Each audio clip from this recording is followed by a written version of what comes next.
You walk into a bank, hand over a check, and somehow money just appears in your account instantly. Meanwhile, your friend sends Bitcoin to someone across the world and it takes an hour to confirm.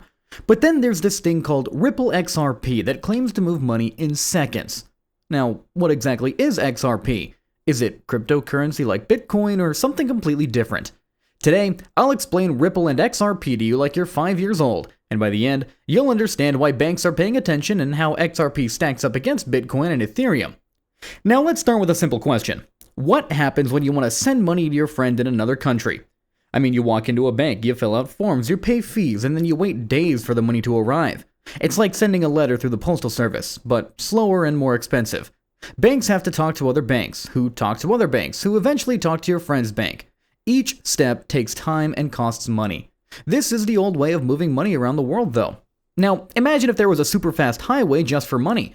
No traffic lights, no toll booths, no waiting around. Money could zoom from one place to another in seconds, not days. That's basically what Ripple built, but here's where it gets interesting. Ripple isn't just one thing. It's like a company that built both the highway and the special cars that drive on it. The company is called Ripple Labs. They're the engineers who designed the whole system. The highway they built is called RippleNet, which is a network that banks and financial companies can use to send money quickly. And the special cars that drive on this highway, those are XRP tokens. Think of XRP as the fuel that makes the whole system work smoothly. But wait, there's a bit more complexity here. You can use RippleNet without XRP tokens, kind of like how you can drive on a regular highway with different types of cars. Some banks use RippleNet to send messages about money transfers without actually using XRP. They're basically using the highway to communicate better, but still moving money the old-fashioned way. Other banks use XRP as a bridge currency, which is where things get really interesting. Let's say a bank in Japan wants to send money to a bank in Brazil. Usually, they would need to have Brazilian real sitting around in their accounts, or they'd need to find someone willing to trade Japanese yen for Brazilian real. It's like trying to trade your Pokemon cards for someone else's baseball cards, but you need to find somebody who wants exactly what you have and has exactly what you want. XRP acts like a universal translator for money. The Japanese bank can convert their yen into XRP, send the XRP across the RippleNet highway in seconds, and then the Brazilian bank can convert the XRP into real. It's like having a magical currency that everybody accepts that can transform into any other currency instantly. No more waiting around to find somebody willing to make the trade. This is where XRP starts to look a bit different from Bitcoin. You see, Bitcoin was designed to be digital money that people could use instead of regular money. It's like digital gold that you can send to anyone without asking permission from banks or governments.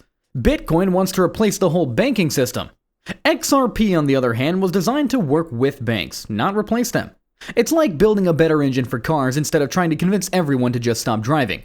Ripple looked at the banking system and said, hey, what if we just made this whole thing faster and cheaper? Instead of saying, let's burn it all down and start over.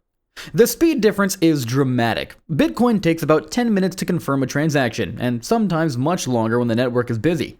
It's like waiting in line at the world's slowest coffee shop. Ethereum is faster, sure, only taking about 15 seconds to 5 minutes depending on how busy things are, but XRP? XRP transactions settle in 3 to 5 seconds. It's like the difference between sending a letter and making a phone call.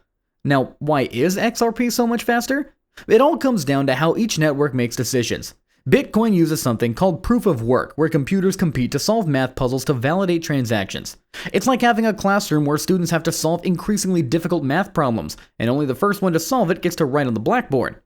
This takes time and uses lots of electricity. XRP uses something completely different though, called consensus. Instead of competing to solve puzzles, a selected group of validators simply agree on which transactions are valid. It's like having a small group of trusted teachers who can quickly agree on what happened instead of making the whole class solve math problems. This is much faster, but also more centralized, which means that fewer people are in charge of making decisions. This brings us to one of the biggest criticisms of XRP: centralization. Bitcoin is like a democracy where anyone can participate in making decisions about the network. You just need to download the software and start mining. XRP, though, is more like a republic where a smaller group of chosen representatives make decisions. Ripple Labs has significant influence over which validators are trusted, and they own a large portion of all XRP tokens. Speaking of ownership, this is another big difference. When Bitcoin was created, the mysterious Satoshi Nakamoto mined the first coins just like everyone else. No one got special treatment. But when XRP was created, Ripple Labs created all 100 billion XRP tokens at once. They kept about 60 billion for themselves and distributed the rest. It's like if someone invented a new type of money and then decided to just keep most of it. Ripple Labs has also been slowly releasing their XRP holdings over time, but they do still control a massive amount. This makes some people a bit nervous because Ripple could theoretically flood the market with XRP if they wanted to. I mean, imagine if one company owned most of the gold in the world and could decide when to sell it. That would give them enormous power over gold prices. But here's the thing that makes XRP interesting despite these concerns. It actually works for its intended purpose. Banks and financial institutions are using it. MoneyGram, one of the largest money transfer companies in the world, has used XRP for cross-border payments.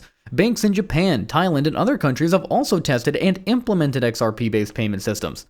Now, this real-world adoption is something that Bitcoin and Ethereum are still working toward. Bitcoin is primarily used as a store of value, like digital gold that people buy and hold. Some people use it for payments, but it's slow and expensive for small transactions. Ethereum is mainly used for smart contracts and decentralized applications, not everyday payments. XRP found its niche by solving a specific problem that banks actually have: moving money quickly and cheaply across borders. It's not trying to be everything to everyone. It's just trying to be really, really good at one thing. The regulatory situation adds another layer of complexity. In 2020, the US Securities and Exchange Commission sued Ripple Labs, claiming that XRP is actually a security, not a currency. The case hinged on whether XRP buyers were investing in Ripple Labs with the expectation of profits from the company's efforts. If so, XRP would be considered a security and subject to different regulations. Bitcoin and Ethereum, though, have been declared commodities, not securities, which gives them clearer regulatory status. In 2023, Ripple won a partial victory when a judge ruled that XRP sales to retail investors were not securities transactions. However, the case is still ongoing and regulatory uncertainty remains. This legal drama highlights one of the challenges of working within the existing financial system instead of trying to replace it entirely. From a technical standpoint, XRP's consensus mechanisms allow it to process about 1,500 transactions per second. Bitcoin can handle about 7 transactions per second, while Ethereum manages about 15. This scalability advantage is crucial for a payment system that needs to handle global transaction volumes. The energy consumption differences are equally dramatic, though. Bitcoin's proof-of-work system consumes as much electricity as entire countries. Ethereum has moved to proof-of-stake, which is much more energy efficient. XRP's consensus mechanisms use minimal energy, making it one of the most environmentally friendly cryptocurrencies. But speed and efficiency come with trade-offs. XRP's centralized validator system means the network could theoretically be controlled or shut down by a small group of entities. Bitcoin's decentralization makes it nearly impossible to shut down or control, but at the cost of speed and energy efficiency. The economics of XRP are also unique. Unlike Bitcoin, which has a capped supply of 21 million coins that are gradually mined over time, all 100 billion XRP tokens were created at once. No new XRP can be mined or created. Instead, small amounts of XRP are destroyed with each transaction, slowly reducing the total supply over time. This deflationary mechanism is subtle but important. Every time someone uses XRP for a transaction, a tiny amount gets burned forever. It's like having money that slowly disappears from circulation, potentially making the remaining tokens more valuable over time. Banks like XRP because it solves real problems that they face every day. Traditional correspondent banking relationships are expensive to maintain and slow to execute. Banks need to hold foreign currencies in accounts around the world, tying up capital that could be used elsewhere. XRP, though, allows them to free up this capital while still providing fast international payment services. It's like a telephone network. The first telephone wasn't too useful, but as more people got telephones, each one became more valuable. However, XRP faces competition from other solutions. Central bank digital currencies are being developed by governments around the world. Stablecoins like USDC provide some of the same benefits as XRP, but are pegged to familiar currencies like the US dollar. Traditional payment companies are also upgrading their systems to be faster and cheaper. The relationship between Ripple Labs and XRP creates ongoing confusion. The company can succeed even if XRP doesn't, since they offer other services to banks. But XRP's success is closely tied to Ripple's business development efforts. This interdependence is usually in the cryptocurrency world, where most projects aim for complete decentralization. Despite the controversies and criticisms, though, XRP has demonstrated staying power. It consistently ranks amongst the top cryptocurrencies by market capitalization and has survived multiple bear markets, regulatory challenges, and competitive threats. Its focus on solving real problems for established financial institutions has created a sustainable use case. The technology behind XRP continues to evolve as well. Ripple has introduced features like escrow functionality, which allows for complex payment arrangements, and is working on interoperability with other blockchain networks. They're also developing central bank digital currency solutions for governments. Looking at the bigger picture, XRP represents a different philosophy about how cryptocurrency can change the world. Instead of revolution, it offers evolution. Instead of replacing banks, it helps them work better. This approach has helped attract both supporters who appreciate its pragmatism and critics who prefer cryptocurrency's more radical possibilities. So, let's recap this whole adventure in digital money. XRP isn't trying to be Bitcoin or Ethereum. It's like a specialized tool designed for one specific job, moving money between banks really fast. While Bitcoin wants to be digital gold and Ethereum wants to be a world computer, XRP just wants to be the best at zipping money across borders in seconds instead of days. It works with banks instead of against them, which makes it faster but also more centralized. Some people love this practical approach. Others think it misses the whole point of cryptocurrency.